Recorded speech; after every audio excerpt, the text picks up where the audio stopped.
ماشاءاللہ مجمع کافی ہو رہا ہے۔ بیٹھنے کی ترتیب بھی ہماری یہی ہونی چاہیے کہ بیچ سے شروع کریں پھر دائیں بائیں۔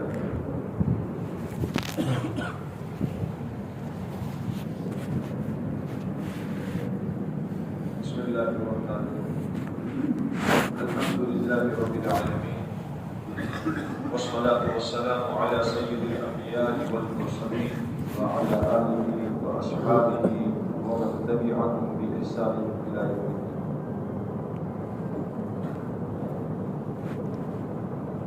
أما بعد فأعوذ بالله من الشيطان الرجيم. بسم الله الرحمن الرحيم.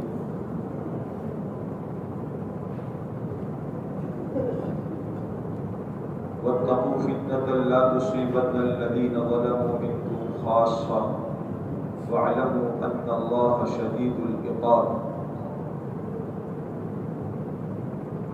واذكروا إذ أنتم قليل مستضعفون في الأرض تخافون أن يتخطفكم الناس فآواكم وأيدكم بنصره ورزقكم من الطيبات لعلكم تشكرون. يا أيها الذين آمنوا لا تخونوا الله والرسول وتخونوا أماناتكم وأنتم تعلمون واعلموا انما اموالكم واولادكم فتنه وان الله عنده اجر عظيم. صدق الله العظيم.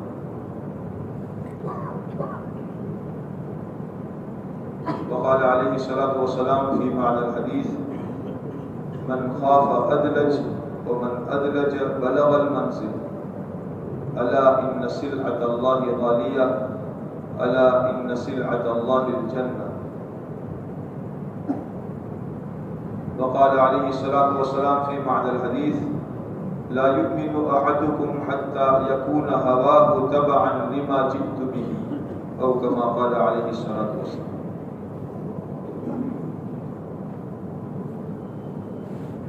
حضرات علماء کرام اور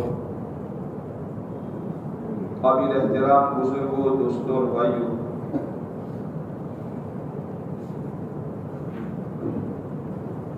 ہمارا سب کا یقین ہے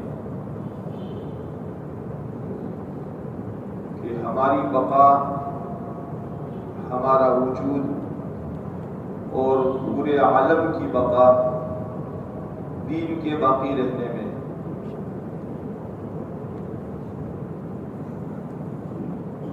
اگر دین باقی ہے تو آسمان اپنی جگہ تھما رہے گا، زمین اپنی جگہ جمی رہے گی، رات اور دن بدلتے رہیں گے، سورج اور چاند آتے جاتے رہیں گے، اور دنیا کا نظام اللہ تعالیٰ چلاتے رہیں گے، اور ایک دین والے کی برکت سے اللہ تعالیٰ کروڑوں اپنی مخلوق کو کھلاتے پلاتے رہے۔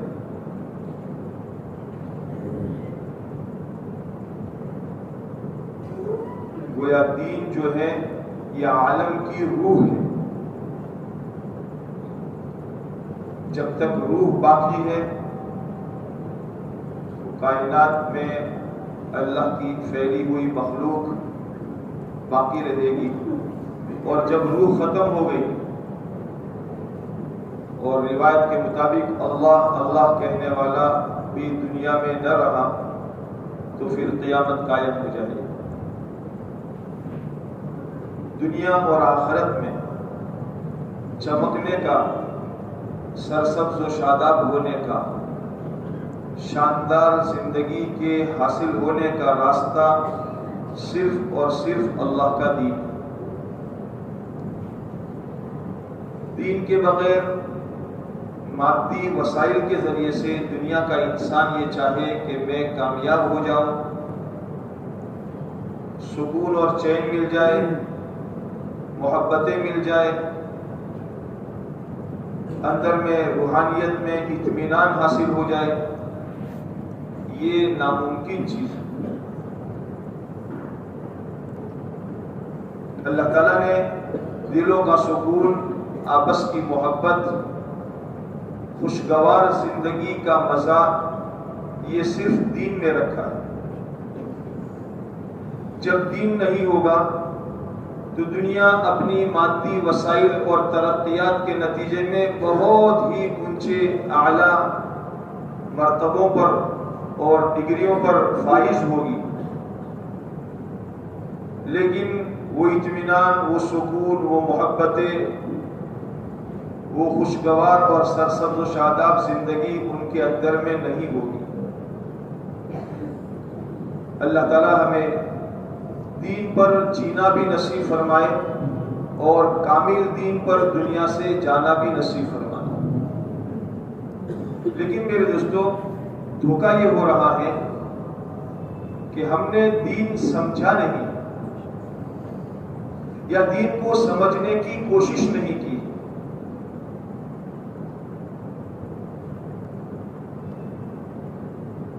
یہ سمجھا جا رہا ہے کہ معروفات اور کرنے کے کام کر رہے ہیں، نماز پڑھی جا رہی ہے، چلا دیا جا رہا ہے، تسبیح پڑھی جا رہی ہے، اللہ اللہ کیا جا رہا ہے، عمرے ہو رہے ہیں، حج ہو رہے ہیں، اور ماشاءاللہ اللہ توفیق دے تو تہجد بھی پڑھی جا رہی ہے اور صدقے خیرات بھی خوب دیے جا رہے ہیں۔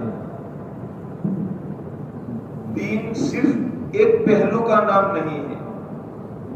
قرآن کریم میں اللہ تعالیٰ کا ارشاد اپنے بندوں سے ہے، وَمَا آتَاكُمُ الرَّسُولُ فَخُذُوهُ وَمَا نَهَاكُمْ عَنْهُ فَانْتَهُوا۔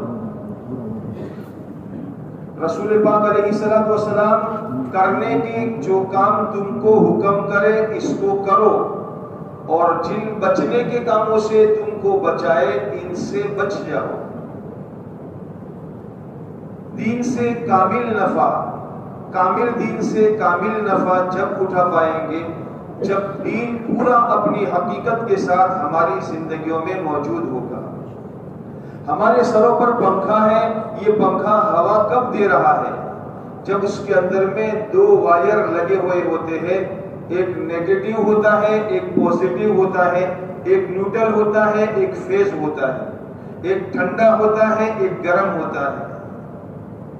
دین بھی نام اس کا ہے کہ معروفات کے کرنے کا نام اور منکرات سے بچنے کا نام دین ہے۔ معروفات کیے جا رہے ہو لیکن منکرات سے بچا نہ جا رہا ہو تو یہ گویا پورا دین ہماری زندگیوں میں نہیں ہے۔ اس لیے اللہ تعالیٰ کا قرآن کریم میں یہ ارشاد ہے، یا ایھا الذین آمنوا ادخلوا فی السلم کافہ وَلَا تَتَّبِعُوا خُطُوَاتِ الشَّيْطَانِ إِنَّهُ لَكُمْ عَدُوٌّ مُّبِينٌ۔ اے ایمان والو، پورے کے پورے اسلام میں داخل ہو جاؤ، شیطان کے پیچھے مت چلو۔ ایسا نہ ہو کہ مسجد میں آئے تو مسلمان بن گئے، نماز کے لیے آئے تو مسلمان بن گئے، اور جب ہماری معاشرت کے اندر میں گئے یا جب ہم اپنے معاملات کے اندر میں گئے تو کچھ اور بن گئے۔ اللہ کے پیارے نبی صلی اللہ علیہ وسلم نے اپنی امت کو لاوارث، یتیم اور باپڑا چھوڑ کر کے نہیں گئے ہیں۔ اللہ کے نبی علیہ السلام نے زندگی گزارنے کے ہر شعبے میں اپنی امت کی رہبری فرمائی ہے۔ ایمانیات میں، عبادات میں، معاملات میں، معاشرت میں، اخلاقیات میں دین کی جو بڑی بڑی 5 لائنیں ہیں، ان کے اندر میں اللہ کے رسول صلی اللہ علیہ وسلم نے ہماری رہبری فرمائی ہے، ہمیں ہدایات دی ہے، اور ان ہدایات کی روشنی میں قیامت تک جو انسان چلتا رہے گا، اللہ تعالیٰ اس دین کے ذریعے سے اسے وہ نفع پہنچائیں گے اور اس کامیابی تک پہنچائیں گے جس کامیابی پر اللہ کے رسول صلی اللہ علیہ وسلم کے زمانے میں اللہ تعالیٰ نے صحابہ کرام کو کامیابی پر پہنچایا تھا۔ دین میں اللہ تعالیٰ نے کامیابی رکھی ہے۔ یہ کامیابی صرف جنت کی کامیابی نہیں ہے کہ دین پر چلو گے تو تمہاری قبر سنور جائے گی، اور دین پر چلو گے تو تم حشر کی رسوائی سے بچ جاؤ گے، اور دین پر چلو گے تو جہنم سے بچ کر جنت میں چلے جاؤ گے۔ اللہ تعالیٰ نے دین پر دنیا اور آخرت دونوں کی کامیابی رکھی ہے۔ اسی لیے اللہ تعالیٰ کا قرآن پاک میں ارشاد ہے، من عمل صالحا من ذکر او انثى وهو مؤمن فلنحيينه حیاتا طیبہ۔ حضرت مولانا محمد عمر صاحب رحمۃ اللہ علیہ حیاتن طیبہ کا معنی فرماتے تھے کہ اللہ تعالیٰ تمہیں شاندار زندگی عطا فرمائے گا، دنیا کی زندگی شاندار عطا فرمائے گا۔ اللہ تعالیٰ ہم سب کو کامل دین پر چلنے کی توفیق عطا فرمائے۔ دوستو، اللہ کا احسان اور اللہ کا شکر ہے، اللہ تعالیٰ نے گویا ہمیں عدم سے وجود دیا ہے۔ نیست تھے تو اللہ تعالیٰ نے ہست میں اللہ تعالیٰ لائے ہیں۔ دنیا میں ہم اور ہماری قوم زیرو تھی، لیکن اللہ تعالیٰ نے اس زیرو قوم کو اللہ تعالیٰ نے ہیرو بنا کر عالم کے اندر میں چمکایا ہے۔ کس بنیاد پر؟ ہمارے پاس کیا تھا؟ قرآن کریم میں اللہ تعالیٰ اپنے بندوں کو اپنی نعمت کی یاد دہانی کراتے ہیں۔ انصار مدینہ کو اللہ تعالیٰ خاص طور پر اپنی نعمت کی یاد دہانی کراتے ہیں۔ وَاذْكُرُوا نِعْمَةَ اللَّهِ عَلَيْكُمْ إِذْ كُنْتُمْ أَعْدَاءً فَأَلَّفَ بَيْنَ قُلُوبِكُمْ فَأَصْبَحْتُمْ بِنِعْمَتِهِ إِخْوَانًا وَكُنْتُمْ عَلَى شَفَا حُفْرَةٍ مِّنَ النَّارِ فَأَنْقَذَكُم مِّنْهَا۔ اے انصار مدینہ، اللہ کی اس نعمت کو یاد کرو۔ تم آپس میں دشمن بنے ہوئے تھے، تمہارے اپنے قوموں میں 36 کا آنکڑا تھا، ایک دوسرے کے دشمن بنے ہوئے تھے، لیکن اللہ نے دین کی برکت سے فَأَلَّفَ بَيْنَ قُلُوبِكُمْ تمہارے دلوں کو جوڑ دیا۔ کہاں روم کے رہنے والے، کہاں فارس کے رہنے والے، کہاں مکہ کے رہنے والے، کہاں مدینہ کے رہنے والے، لیکن شیر و شکر کی طرح اللہ تعالیٰ نے ایک کر دیا۔ فَأَلَّفَ بَيْنَ قُلُوبِكُمْ وَكُنْتُمْ عَلَى شَفَا حُفْرَةٍ مِّنَ النَّارِ، اور بے دینی، جہالت، ضلالت اور گمراہی کے نتیجے میں تم جہنم کے کنارے تک پہنچ چکے تھے، لیکن اللہ نے اپنا پیارا نبی بھیج کر اپنے دین کی نعمت عطا فرما کر تمہیں یہاں سے ہٹا کر تمہیں اللہ تعالیٰ نے جہنم سے بچا لیا۔ اللہ تعالیٰ نے ہماری اس قوم پر بھی اسی طرح کی نعمتوں کی بارشیں برسائی۔ وَاذْكُرُوا إِذْ أَنْتُمْ قَلِيلٌ مُسْتَضْعَفُونَ فِي الْأَرْضِ تَخَافُونَ أَن يَتَخَطَّفَكُمُ النَّاسُ فَآوَاكُمْ وَأَيَّدَكُمْ بِنَصْرِهِ وَرَزَقَكُمْ مِنَ الطَّيِّبَاتِ لَعَلَّكُمْ تَشْكُرُونَ۔ یاد کرو، تم دنیا میں کمزور سمجھے جانے والے کمزور قوم تھے، دنیا کی ہستی پر تمہارا کوئی وجود نہیں تھا، تمہیں کوئی جانتا تک نہیں تھا، لیکن اللہ تبارک و تعالیٰ نے، اور تم ایسے تھے کہ دنیا میں لوگ تمہارے دشمن تم کو اچک لے، لیکن اللہ نے تم کو ٹھکانہ دیا۔ اللہ تعالیٰ نے اپنی تائید اور اپنی مدد تمہارے ساتھ شامل حال کی، اور قسم قسم کی اللہ تعالیٰ نے تمہیں روزی عطا فرمائی تاکہ تم اللہ کی نعمتوں کا شکر کرو۔ میرے بزرگوں، ہمارے بڑے حضرات تھے اور ہیں، وہ اپنی پچھلی زندگیاں ہمیں سنایا کرتے تھے تاکہ ہم اپنی پچھلی زندگیوں کو سوچ کر، سن کر اللہ تعالیٰ کی نعمتوں کا استحضار کرے، اللہ کی نعمتوں کو دھیان میں لائے کہ ہم کہاں تھے اور اللہ تعالیٰ نے کہاں پہنچا دیا۔ ایسے ویسو کو اللہ نے دین کی برکت سے کیسا بنا دیا۔ تازہ خواہی داشتن گرداغ ہائے سینہ را، تازہ خواہی داشتن گرداغ ہائے سینہ را، گاہے گاہے باز خواہ قصہ پاری نارا۔ اگر دل کے زخموں کو تازہ رکھنا چاہتے ہو تو اپنی پرانے قصوں کو، اپنی پرانی تاریخ کو کبھی کبھی پڑھا کرو تاکہ پتہ چلے۔ ایاز کبھی کبھی آئینے کے سامنے کھڑے ہو کر یہ کہا کرتے تھے، ایاز قدر خدرہ می شناس، ایاز قدر خدرہ می شناس، ایاز تو اپنی قدر کو پہچان، تو کہاں تھا، اور محمود کے دربار میں حاضری کے بعد اللہ نے تجھے کہاں سے کہاں پہنچا دیا۔ تیرے پاس پہننے کے کپڑے نہیں تھے، تیرے پاس کھانے کے لیے ڈھنگ کا کھانا نہیں تھا، تیرے پاس رہنے کے لیے ڈھنگ کا مکان نہیں تھا، آج اللہ نے تجھے کہاں سے کہاں پہنچا دیا۔ میرے دوستو، ہم بھی اپنی پچھلی زندگیوں کو دیکھیں، تصور کریں، ہمارے گاؤں کے بڑے بوڑھوں کے پاس بیٹھ کر اپنی پچھلی زندگیوں کو یاد کریں، اور یاد کر کے آج کی اللہ تعالیٰ کی نعمتوں کو یاد کریں۔ قرآن کریم میں اللہ تعالیٰ کا فرمان اپنے بندوں سے ہے، فَاذْكُرُوا آلَاءَ اللَّهِ، اب اے میرے بندو اللہ کی نعمتوں کو یاد کرو، لَعَلَّكُمْ تُفْلِحُونَ، تاکہ تم کامیاب ہو جاؤ۔ اللہ تعالیٰ نے کہاں سے کہاں پہنچا دیا، کیوں؟ تاکہ لَعَلَّكُمْ تَشْكُرُونَ، تاکہ تم اللہ کی نعمت کا شکر ادا کرنے والے بنو۔ اللہ تعالیٰ نے بدعات اور رسومات سے نکال کر سنت اور شریعت کی راہوں پر اللہ تعالیٰ نے ہمیں کھڑا کر دیا۔ ہمارے علاقے میں کوئی ایک عالم نام کا کوئی وجود نہیں تھا، اللہ تعالیٰ نے دین کی برکت سے مکاتب کا قیام اور اس کے ساتھ ساتھ مدارس کا قیام ہمارے علاقوں میں ہوا۔ آج تقریباً ہمارے 2-3 ضلعوں کے ملا کر 10,000 سے زیادہ علماء کرام ہمارے 2-3 ضلعوں میں، ہماری برادری میں اور اس خطے پالنپور کے اندر میں آج اس وقت میں موجود ہیں۔ اللہ نے کہاں سے کہاں پہنچا دیا۔ ضلالت اور گمراہی کی گٹاٹوپ تاریکیوں سے نکال کر اللہ تعالیٰ نے شریعت اور سنت کی راہوں پر قائم کر دیا، اور اللہ تبارک و تعالیٰ نے وہاں تک پہنچا دیا کہ دنیا کی انسانوں کی رہبری کے لیے اللہ تعالیٰ نے ہماری اس قوم کے افراد کو چن لیا۔ ہونا ہی چاہیے کہ ہم اللہ کا شکر ادا کر کے اللہ کی اس دی ہوئی نعمت پر خود اپنے آپ کو چلاتے رہے، اور اپنی آنے والی نئی جنریشن، اپنی آنے والی نئی نسلوں کو یہ بات بتاتے رہے کہ بیٹا ہمارے پاس پہلے کچھ نہیں تھا، اللہ تعالیٰ نے ہمیں دھندے اجڑا نہیں کیا۔ ایک زمانے میں لوگ کہتے تھے بھائی دھندے اجڑا، یہ دھندے اجڑا نہیں ہے، اللہ نے دین کی برکت سے ہمیں روشنی عطا فرمائی ہے، اور دین کی برکت سے اللہ تعالیٰ نے یہ دنیا عطا فرمائی ہے۔